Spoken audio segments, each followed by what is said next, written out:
Hey everyone. Hey Melissa. Thanks for joining me today. We're going live. Thanks for being on time and everything. I'll just wait and see if any other people pop on. I see that there are a couple people watching already. And just making sure we're getting all organized.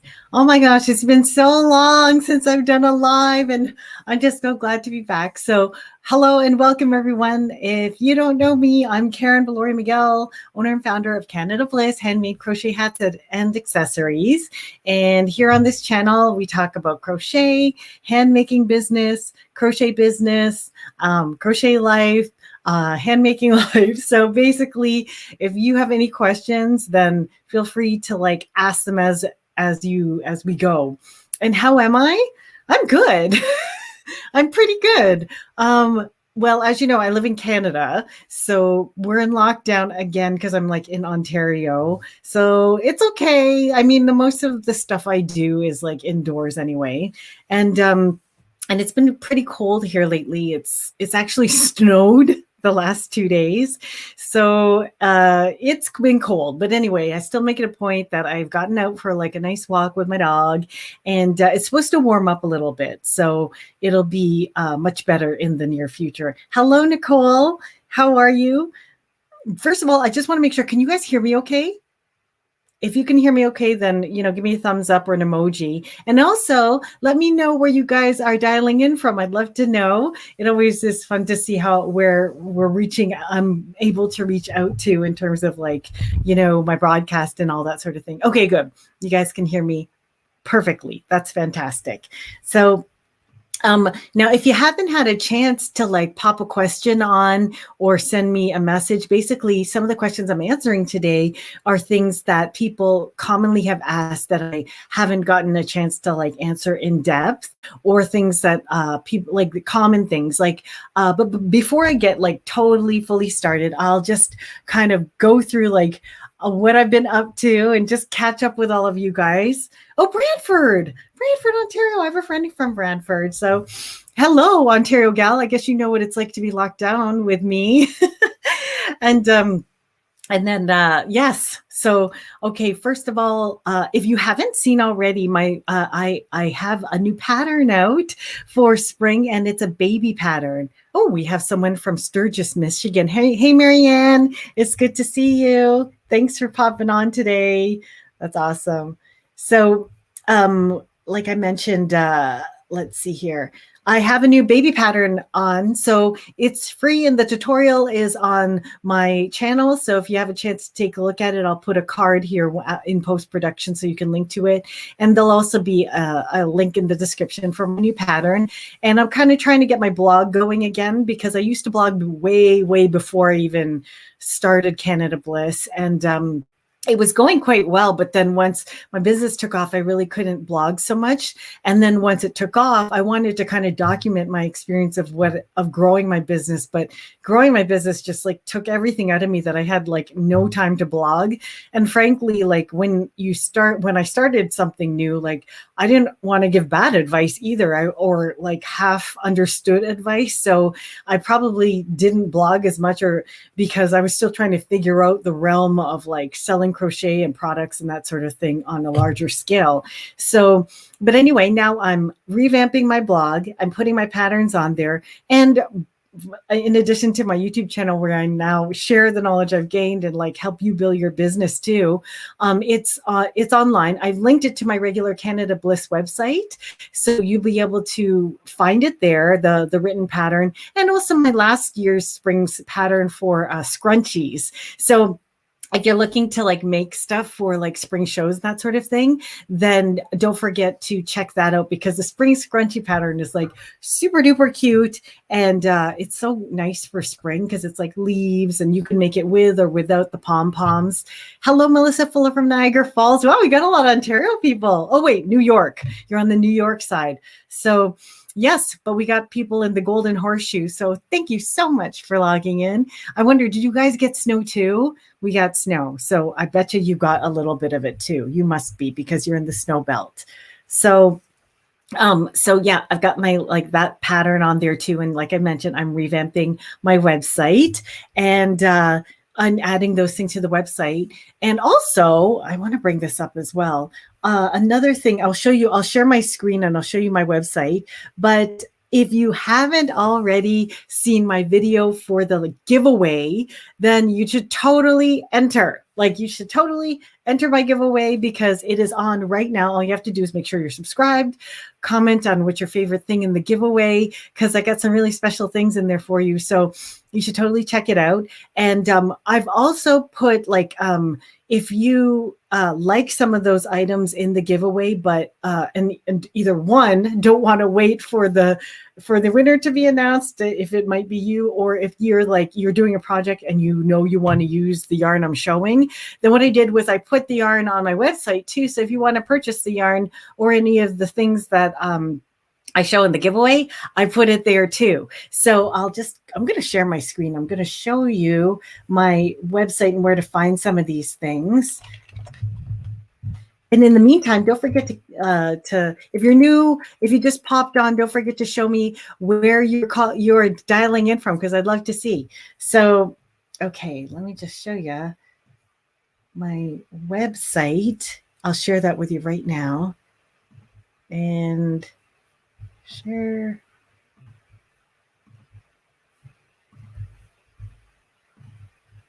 Oops. Okay, this is my website, if you haven't been on my website yet. And now on the menu, you can shop all yarns and yarn picks. It's called Karen's Yarn Picks.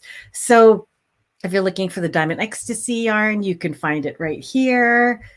Here's the balls. And if you are in love with that pattern chart holder that's in the giveaway, I put some on here too. So anyway, you could go ahead and take a look there. Oh, and I put that, like, if you want the downloadable pattern, then you can go to Crochet Patterns and it should be here, unless it's not linked properly. Anyway, I gotta fix that. But either way, here is the blog where the pattern's free anyway. So there you go.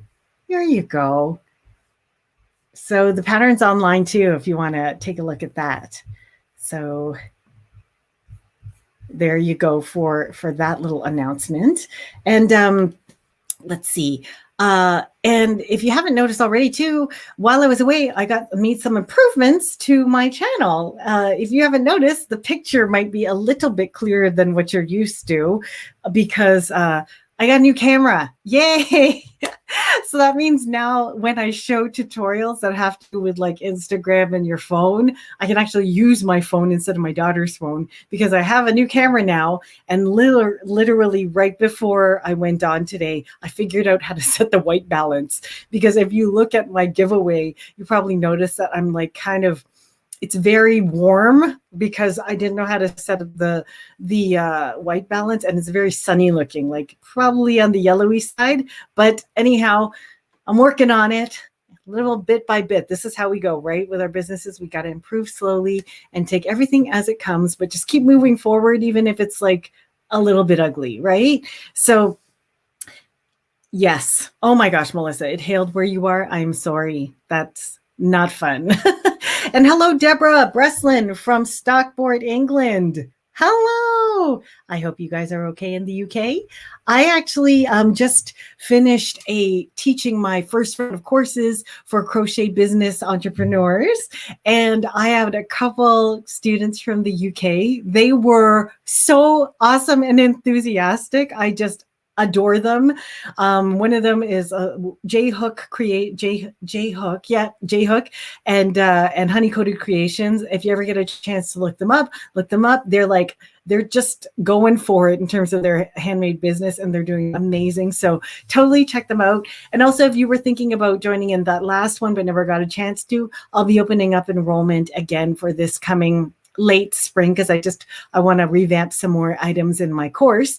But I'll you could probably go on to, if you wanted to go on my website and like book a call so that you find out if it's a good time for you to take the course, great. And then when the enrollment date starts, then you can just kind of go at it. But Anyway, I had a few friends from that I made in England and Ireland too. So in the course, they were just lovely people, and so that was a lot of fun. And let's see what else. Oh my gosh, J Hook. She's like, oh, it's okay. J Hook Crochet. I love her. She's actually, I'm going to be chatting with her later this week, but J Hook, she's a different J Hook. So I know J Hook, Reggie, and then there was another J Hook from England. So there's like a couple J Hooks. This J Hook that was in my class, her name is spelled J-A-E, but it's a play on like J Hook, the crochet hook. But J Hook, Reggie, is like, I chatted with her this week too. So she's adorable. I just love her channel. I'm going to give her a shout out right now. She was so funny on her live stream this week. But anyway, I just adore that girl. She's so genuine. Hello, Rose from Pennsylvania. It's good to see you. And now, like, as I've just been updating everybody on what I've been up to. So yeah, I finished teaching the course. I'm opening up to new students if you're interested. I have my new pattern out. There is a giveaway. You've totally got to enter it if you haven't already. I got some new equipment. That's why it's like the picture's looking a little bit better now. And crochet. Oh yeah, I put some of the items that are in the giveaway on my regular Canada Bliss website if you want to check them out. There's always going to be a link below. Hey, Julie from Woolly Knits, it's good to see you. I always love when you guys stop in and say hi. Okay. And also, I'm not sure if you're familiar with Pam Grace from Crochetpreneur, but she's invited me to speak at the Crochet Summit this coming June. Okay, so I'm going to put a link in the description of the Crochet Summit. The summit's actually free, and there are like amazing, amazing speakers that are lined up. So I am one of them. And you probably are familiar with Alicia from Little John's Yarns. There's Gregory Stitch in New York. He's a designer. Who else? There's some really awesome, like, Coco Lee Crochet. I believe she's going to be a speaker there too. So I'll put a link below. I hope you'll get your ticket from my link. And then I think that also, like, if there's like content that you really want to keep forever, I know that last year I was not a speaker, but I attended the summit and they had really, really awesome people. What's it called? They had really awesome people speaking at the summit. So I got the pass that lets you keep all of the recordings for the summit. I think it's an all access pass or something like that. I'm not sure how much that'll be this year, but either way, you have the choice to do the whole thing for free, or you have the choice to also like get an all access pass if you want to keep the information like forever. I kept it forever because I love information and keeping things as resources and just building my knowledge library when it comes to like crochet and business and just growing and learning different things. To this day, I am not the best Tunisian crocheter, but I plan to be. Like, I plan to just keep working at it. Yes. Oh, you guys are hilarious. You saw Reggie when she oh my gosh, when she started, like, when she, like, you guys say fangirling, but she was just so adorable. But when she was doing that, my daughter was with you, and I'm like, oh my gosh, I hope I don't interrupt her live stream, because like she was on a roll, and then I popped on and just said hi, and then she kind of stopped, and I'm like, oh my gosh, I hope she just keeps going. But anyway, that was a lot of fun. And then I got in touch with her afterwards. It was totally fine. And she said that it wasn't too much of a distraction. So I am so sorry if that interrupted the live stream you were watching. I just thought it would be fun to pop on and say hi, because I like participating in other people's live streams. I'm always on other people's live streams. She is adorable. She's the sweetest. So, oh, hello, Runaway Needle. Good to see you. And Latanya, hello, my friend. Popping in to say hi. Very nice. Thanks for stopping by to watch, ladies. So awesome. Let's see. Yeah. So anyhow, so Crochet Summit, keep an eye out for that. I will put the link below. I have to get it off of the Pam Grace's site, but then you can see the whole lineup of speakers. I'm actually super duper excited about like the content of what's going to be in, and that's going to be in June. Okay, so we got time, still got time to go. And we've got a few more people online with us right now. So guys, if there's any questions you wanted to ask in the comment section before I get started because I'm only going to cover 2 main ones that I found that came up like more frequently over the last little while. And then if it jogs anything in your memory, feel free to like kind of just go ahead and add a question to the comments, and then I'll try and address it like time permitting, so that hopefully the stream doesn't go too long. But I just want to give you information that's of value to you all. So okay, let's see here. The summit. Yes, okay, I already covered that part. So, and I gotta apologize, it's spring here now, so I have a little bit of allergies. I don't have COVID or anything like that. I know I was tested, but sometimes my nose runs when I'm in live stream, so just forgive me. It's gonna happen. So anyway, okay, so I'll just get right into one of the first main questions that I know that people are asking, and then again too, if you think of one, just go ahead and pop it on the chat. So I often get the question, what am I going to do if I get too many orders? And then now when I see this question, I always try and think of it in context, because oh yes, allergies have been bad this year, but whenever I get this question about too many orders, I always wonder. And these types of questions come from different people who either haven't started yet or are just kind of getting started. But I find this often is most asked by people who haven't really started selling their crochet or knit items or handmade items so much yet.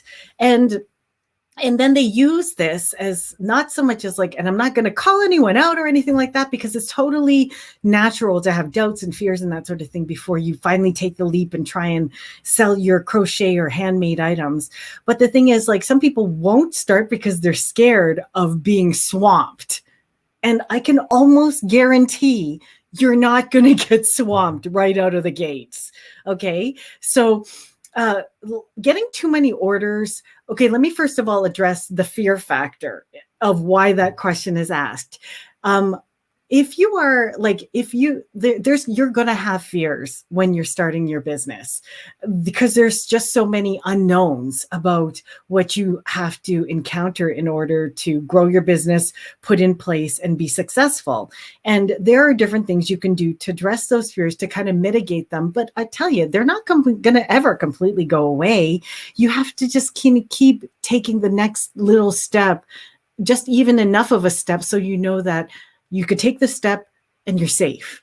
Take another step and you're safe. And before you know, when you look back, there are miles and miles of yards that you have walked through by just taking those little steps. And the first step is get over that question about getting swamped. You're not going to get swamped, but I will let you know what to do if you do get swamped, because the reason why you're not going to get swamped is because you're getting started. When you're rolling out your products, you're just putting out a few at a time, seeing what catches people's eyes, seeing what sells. And then the ones that don't sell, you're not going to reiterate. You're not going to make tons of items in one type of style all of a sudden and then get an order for 1,500 of them. That's just not going to happen. Or even 5 or 10 of them. That's not going to happen. You're going to get an order for 1, and then maybe 2.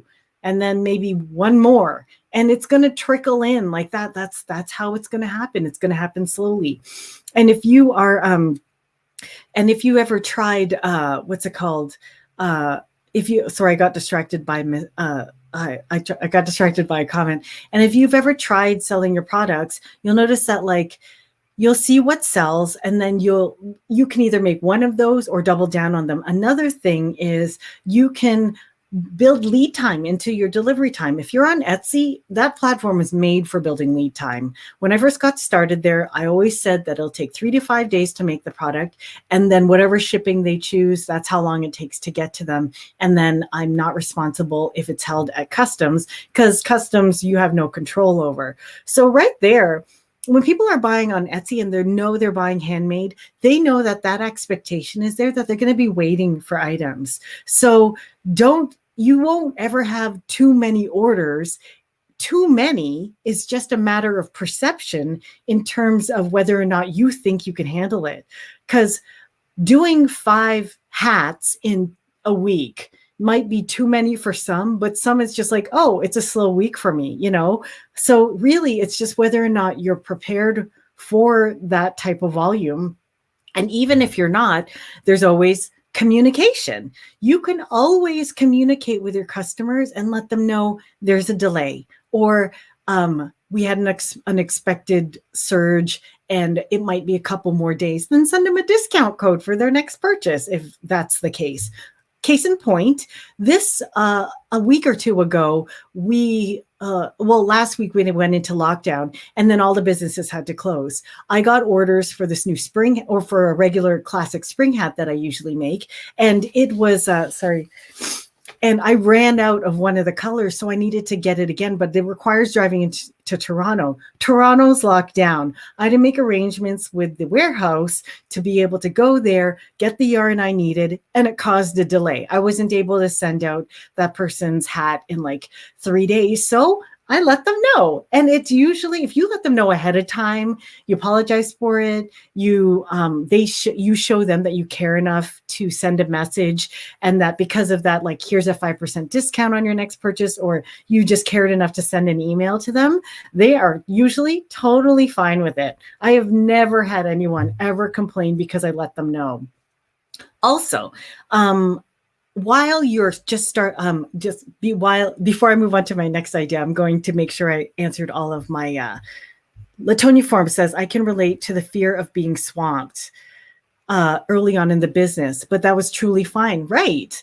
And Latonia, I'd love to hear on some of the ways that you managed to deal with the swampness, but the swampness monster, but like, I'll tell you an example of how I handled it when it did really, really blow up to the point where it's like, whoa, this is what people are talking about when they get swamped. But if you're like, another factor that helps control the fear of moving forward in your business and just kind of like taking baby steps is, once you get your items out on like whatever platform you want, you start selling at shows, always be on the lookout to hire help.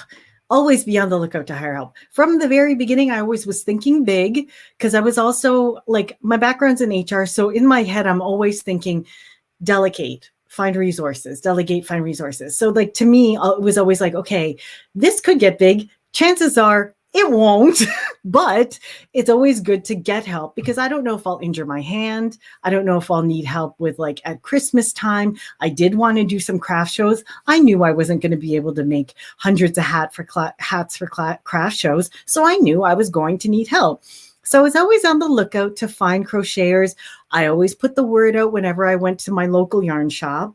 And they always had people that wanted to crochet because they ran yarn classes. I would tell friends that I'm crocheting, friends that I know used to, communicate everything.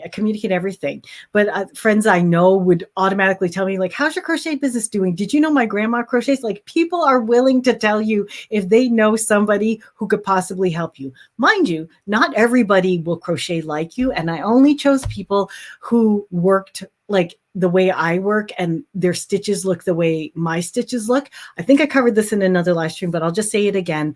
Like, you have to kind of look out for if you can't hire someone right off the bat to do an order for you, because you don't know their gauge will be the same as you. You don't know if they're left-handed. I didn't realize how different left-handed people's are. And I'm not discriminating. It's just that I only write my patterns in right-handed, and everybody expects it to be the same. Some people, my customers, buy the same things if they've accidentally washed it, or if it's like they've worn it for the last 5 years.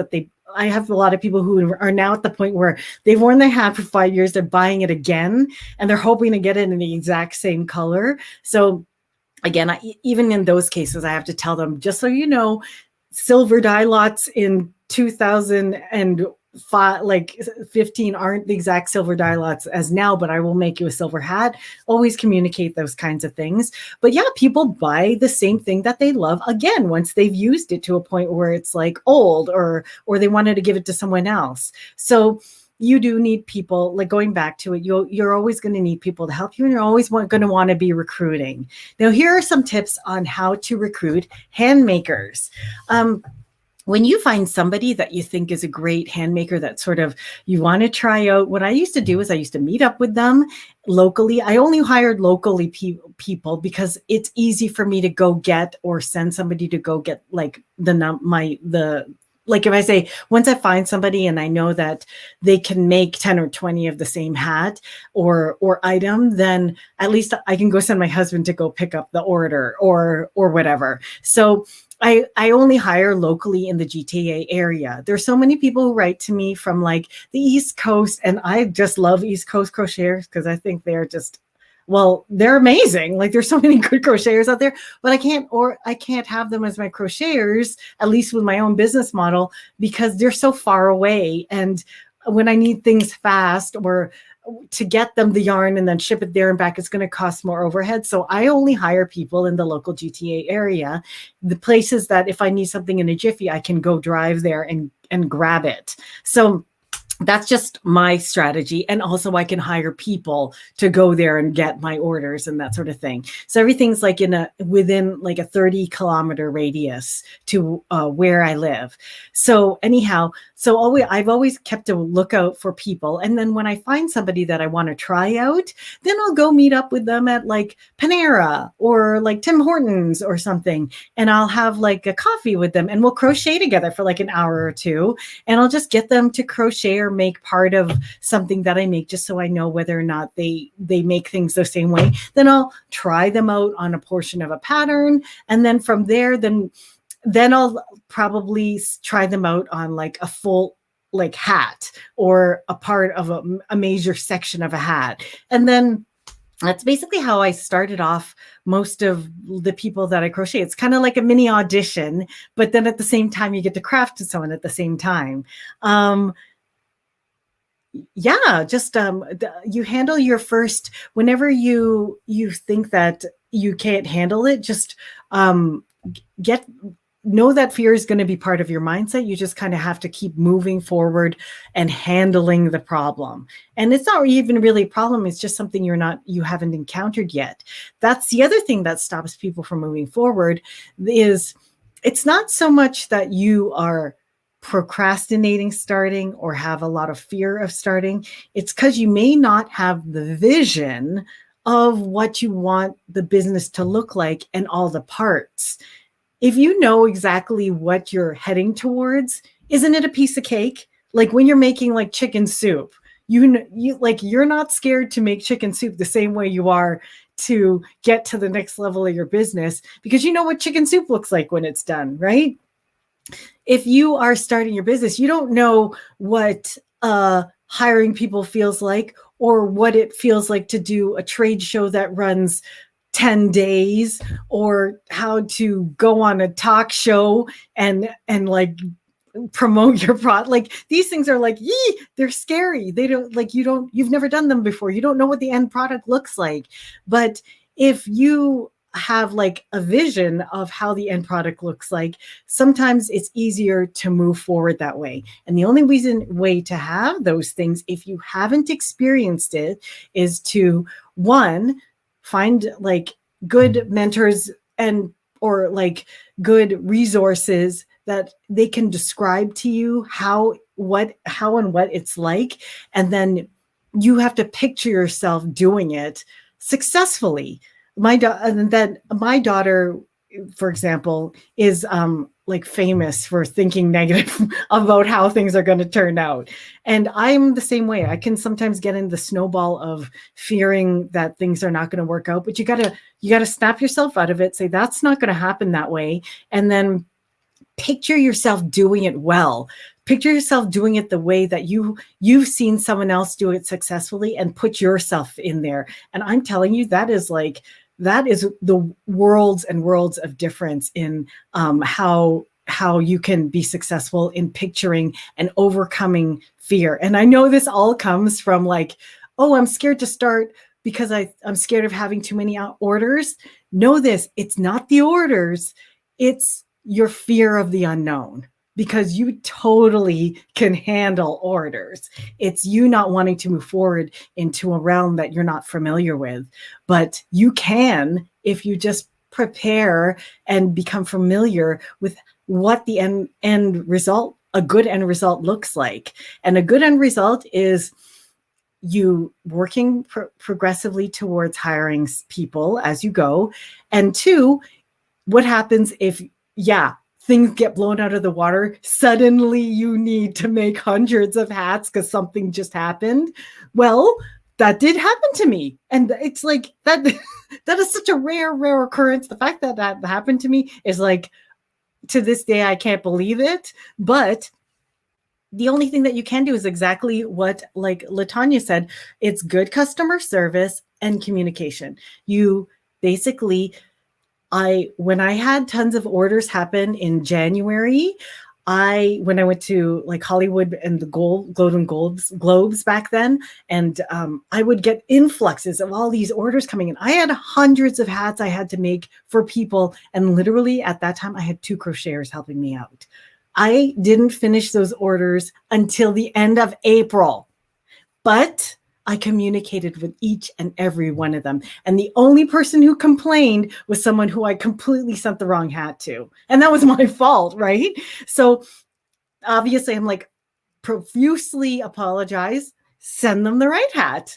And if they're still upset, or like if that doesn't fix it, all you have to do is ask them, do you want a new hat or do you want a refund? Like at this point, you're at their mercy because they like you're the one that messed up. So she's just like, send me the right hat. And I'm like, okay, I will send you the right hat. And then you send them a little discount too, so that they don't like hate you forever. But they won't, because if they were willing to wait for that hat, then they understand. They were there to help you out. They know you're a hand maker. Just communicate with them where you are. So that's what I did. I just communicated with people. And they were happy for me. They're like, we're glad to hear you're busy. That even happened this winter. I accidentally oversold one of my black inventory for hats. And it's kind of hard because sometimes like black goes so quickly. So I had to message them. I'm like, I'm sorry, I don't have the yarn for that hat anymore. I can't even like make it from scratch.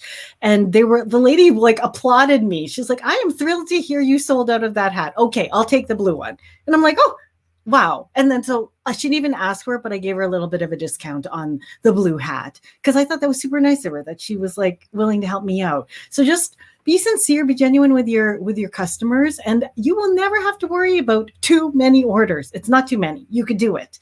It's how are you going to handle the fear of the unknown? That's what you have to work through. Okay. So, let's see here. I'm going to go back in some of the comments just to make sure I didn't miss anybody. I appreciate you guys recommending allergy medicine for me. You know what really works for me is nasal spray. I found that is the best because it doesn't affect my throat. I probably mentioned this before, but I'm also the choir director at my church, and I do like the cantering for my church. So I don't like to take allergy medicine because it dries my throat out and then it affects my singing. So I just try and kind of take care of the symptoms so that I can keep everything else like open. So, but since church is closed for the next like month or two, I probably can take allergy medicine. Yes, people like being swamped early on in your business is kind of like a scary thing. Hello, Susan. It's good to see you. Oh, Miss Susan she's doing something a little bit new. She's making ergonomic hooks with polymer clay. Oh, I should make them for sale. Susan, we would love, send me a link. I would love to like promote your hooks and like what you guys are doing. I just honestly, guys, if you even want me to like do if you have something simple that doesn't take too long to shoot, if you ever wanted me to do a review of a pattern that you'd written, I'll use my own yarn. I'm more than happy to.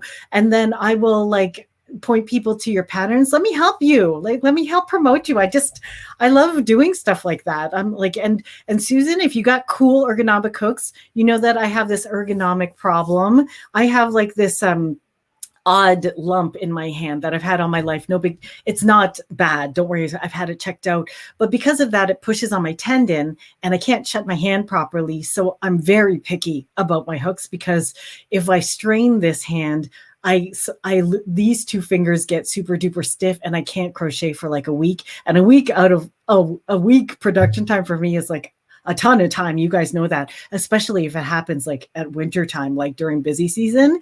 So, oh, we only have a Facebook link? No problem. I'm on Facebook too. So just message me. You're linked, or on Instagram. Either is fine. So guys, like, send me stuff you're working on. I'd love to like shout you out, show what you're doing. Having said that, I'm wearing another one of my dessert and skirt dresses. This is not a sponsored post. I just love her dresses. She's a designer from Toronto. So if you were wondering where I got this cute springy dress, it's from Desserts and Skirts. I actually just bought a new one too, because I want to wear it for Mother's Day. So yes, so that's a common question.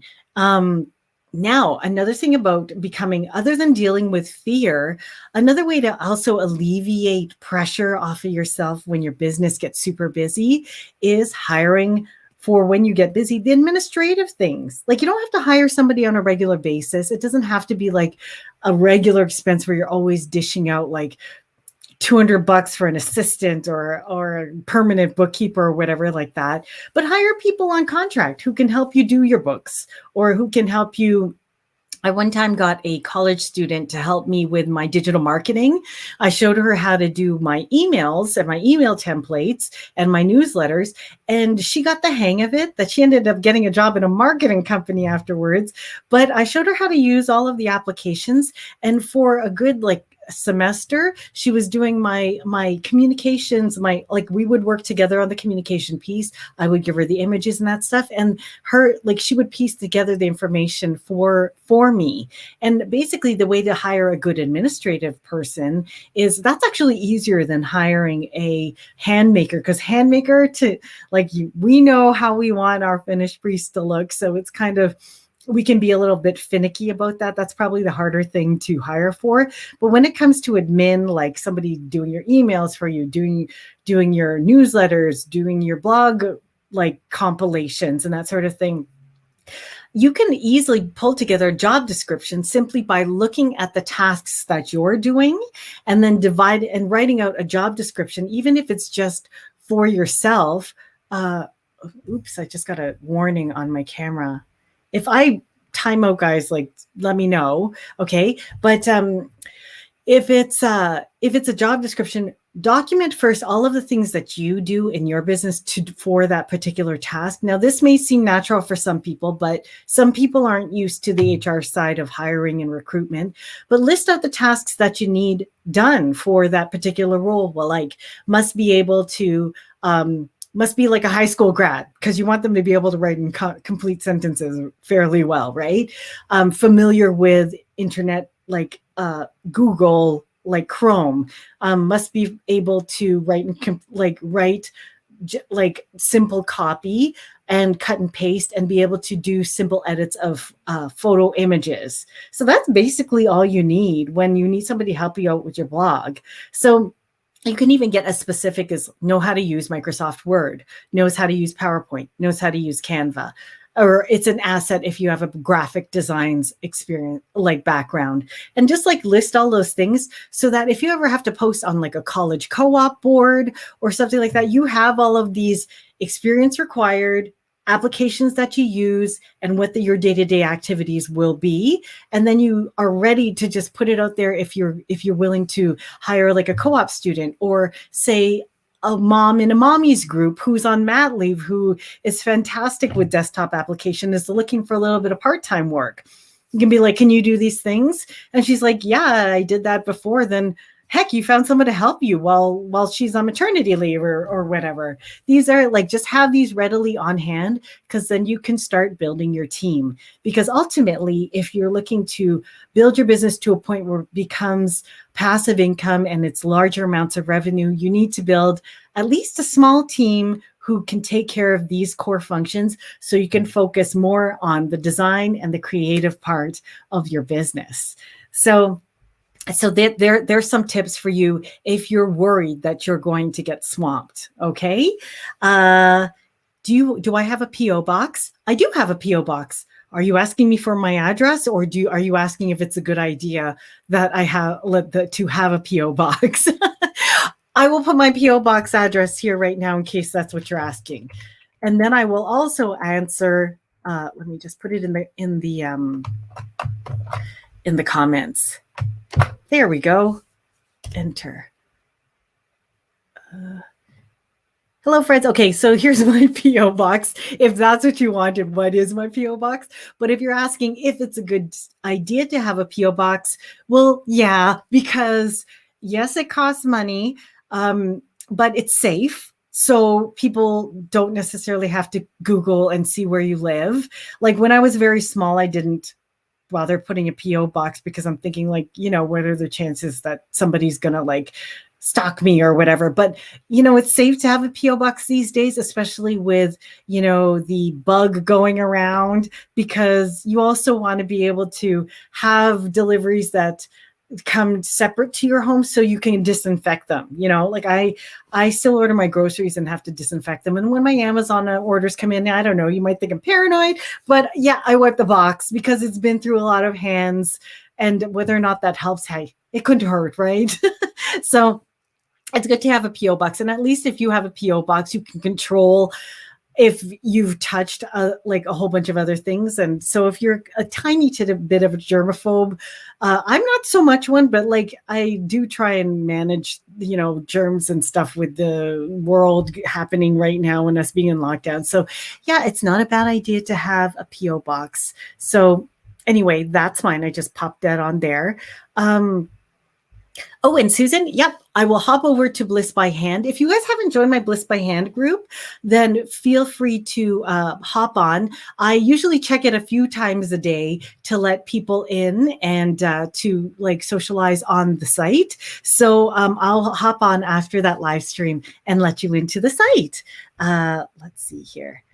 And I just want to get back my, bear with me for 1 second.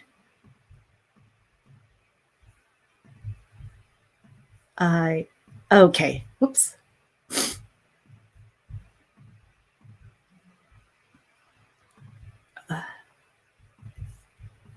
Okay, here we go. So where were we?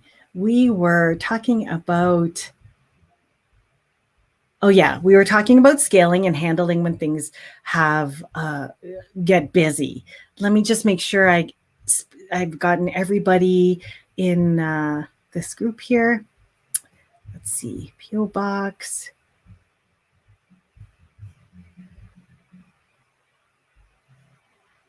Okay.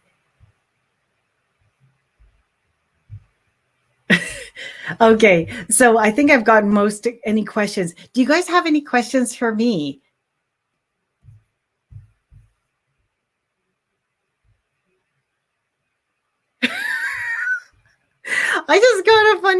I just got a funny message. I have a weird and funny question. Are you ticklish? If so, where? Please answer. That's kind of an interesting question. Heck, why not? Yeah, I'm ticklish. Where am I ticklish? A lot of places. A lot of places, actually. So I've always been a ticklish person. Generally, I'm a very bubbly and giggly kind of gal. So yeah, I'm ticklish on my ears and my neck, and like my rib cage, the regular places you could tickle people.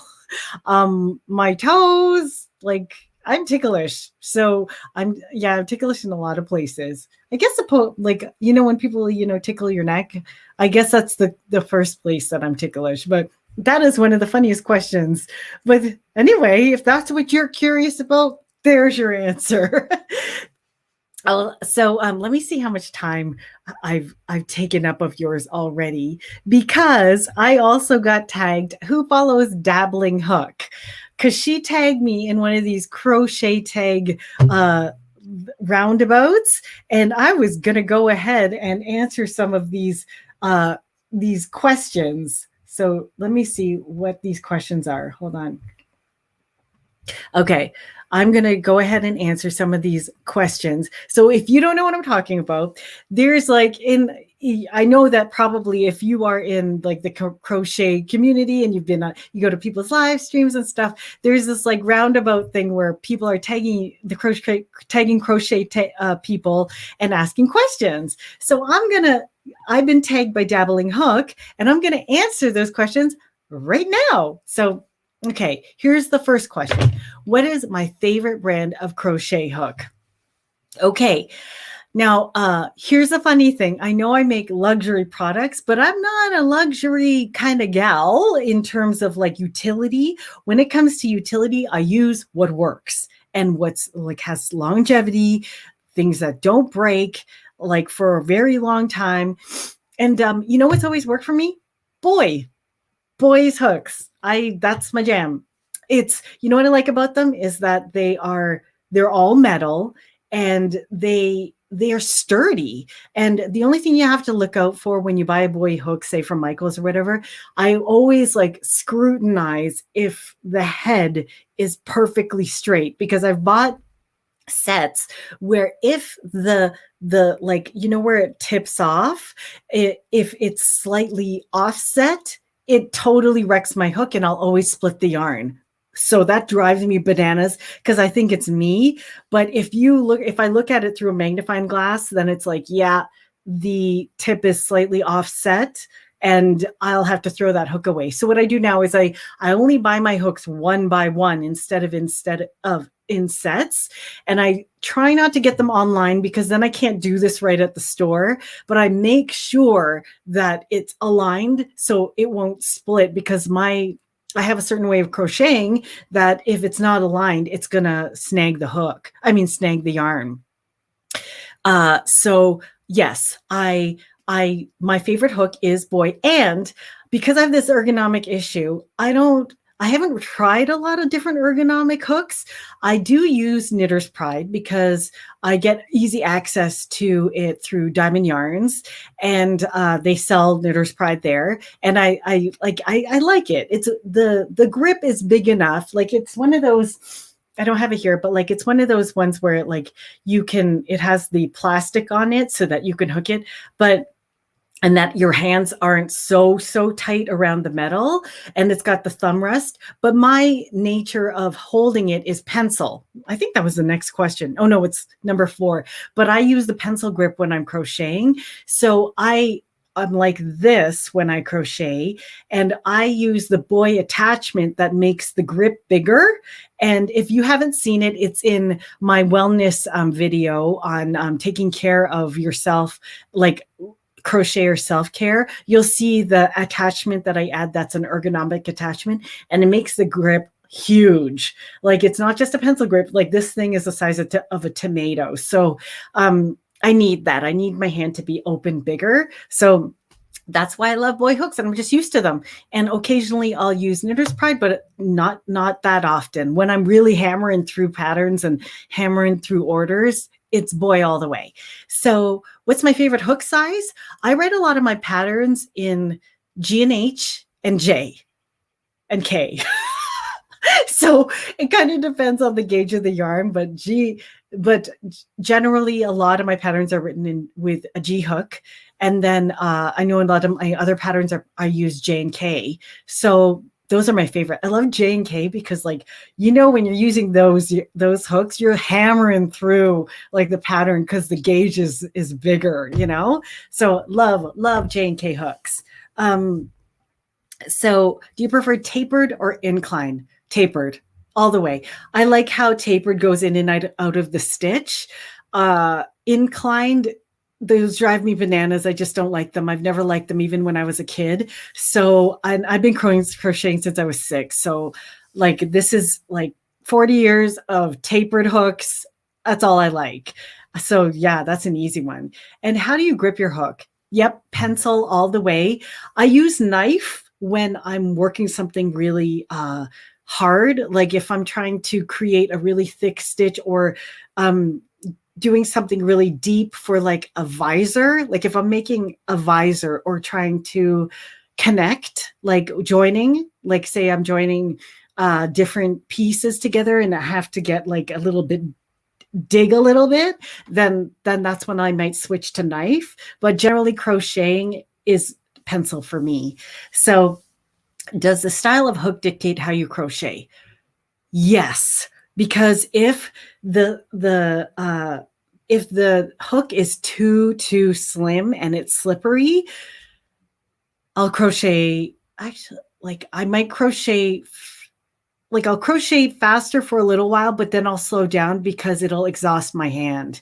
So the style of hook does affect me. The slimmer the hook, the sooner my hand gets exhausted and I'll have to rest, or the sooner my hand will go into like tendonitis mode.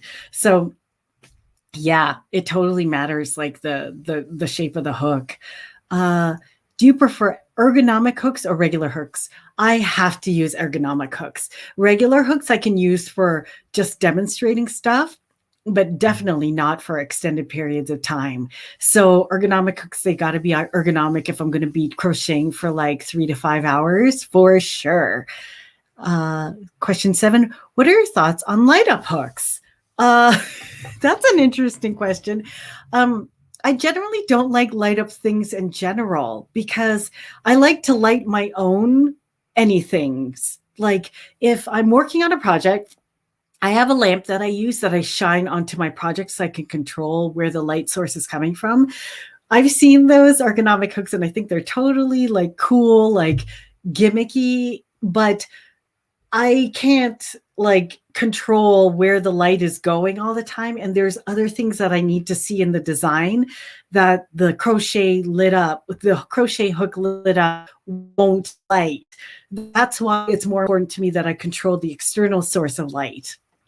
And yeah, but I can see the value in it. Like if you're a hobby person who likes to crochet in bed and you want to crochet like right up until you go to sleep and say your spouse is sleeping, so you kind of want to keep it dim and just crochet in your own little area, I suppose that is good. But like for me, I usually like I don't crochet in bed. I usually will stay downstairs or stay on the sofa or at the kitchen table or wherever when I'm crocheting. So I don't usually like to crochet in the dark because in general, I have terrible vision.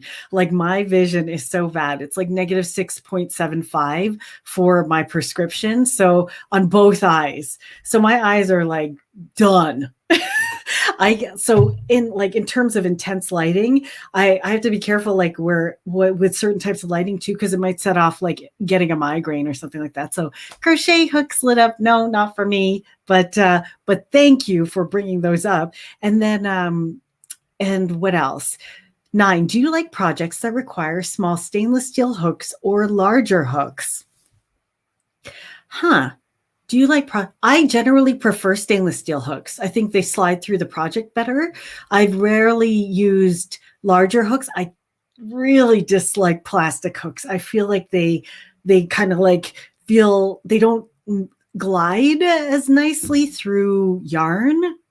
That's what I just feel like. Maybe the plastic hooks I've used in the past maybe they're too cheap, but I just don't like the way plastic feels rubbing against yarn. So I always prefer stainless steel. So, and yeah, the larger hooks, most of them are plastic, but rarely do I get past a hook that's like, say, an S size. That's probably the hugest crochet hook that I've crocheted with. But generally, I err on the side of using the largest stainless steel hook that I can find because I love stainless steel. So that's what I prefer. If you were only allowed to use 2 hooks for the rest of my life, what size and brand would they be? Okay, given that I could have my ergonomic attachment, I would forever stick with boy. I would probably just stick with boy. And then, and which 2 hooks, G and J or K? It's a toss up. K. I stick with the K hook. So if I only could take with me G and K hooks, yes, I could take that all the way to the very, very end. So that's what my thoughts are on the tagging questions. So there I go. And that's all the questions that are in the crochet tag. Now, let's see here. I'm going to probably tag one of you who has a YouTube channel here. Who here has a YouTube channel? No, don't you be shy, because I want to hear from you. Does anyone have a YouTube channel? Okay. Well, I don't want to tag you if you don't already have a YouTube channel, but tune in for my giveaway, because I'm going to tag somebody and I'm going to ask you to answer these questions on your social media. Okay. So unless you guys have any other questions, I think that's it for our live stream. I hope you enjoyed it, guys. Don't forget to tune in next week on Thursday when we announce the giveaway winner. And okay, Runaway Needle, I'm tagging you, girl. I'm tagging you with these crochet questions. I'm going to put them in the descriptions below, and you've got to answer them next. Okay, you better send me the link when you answer your questions. Okay, so you're tagged. I'm going to find some other people to tag too, because you're not all off the hook. Okay. So yes, it is cool. So thank you, Dabbling Hook, for tagging me on this crochet roundabout question thing. And Runaway Needle, you're up next, my friend. I can't wait to hear from you. And please tune in next week for the giveaway. And if you are if you want to refer or know anyone who could benefit from a crochet course, learning how to start your own crochet business course, tell them to visit my channel or stop on my website and sign up for a call. And then we'll discuss if it's the best time to work on your crochet business with me. Okay. So friends, thank you for tuning in. Oh, wait, you should do something like favorite crochet products. Oh my gosh, that's a fantastic idea. Okay. See, I love that you guys participate in my live streams. I should do favorite crochet products or beginner crochet supplies. You got it. Okay. That's going to be my next live stream. You've determined my next live stream in Chantel Skin, and I hope you all join me there, because we'll chat about it then. But first, I have to do the giveaway, and then my next live stream, I'll do beginner crochet products and recommend it, because I've got some new ones for you. And maybe, yes, and I'll go through those with you. So friends, I hope you have, if you have questions, hop over to my Bliss by Hand site, post them there so I can add them into my next live stream. And until we meet again, I hope you all have a safe, healthy, and happy handmaking life. Keep crocheting and being creative, and take good care, my friends. Bye, everyone.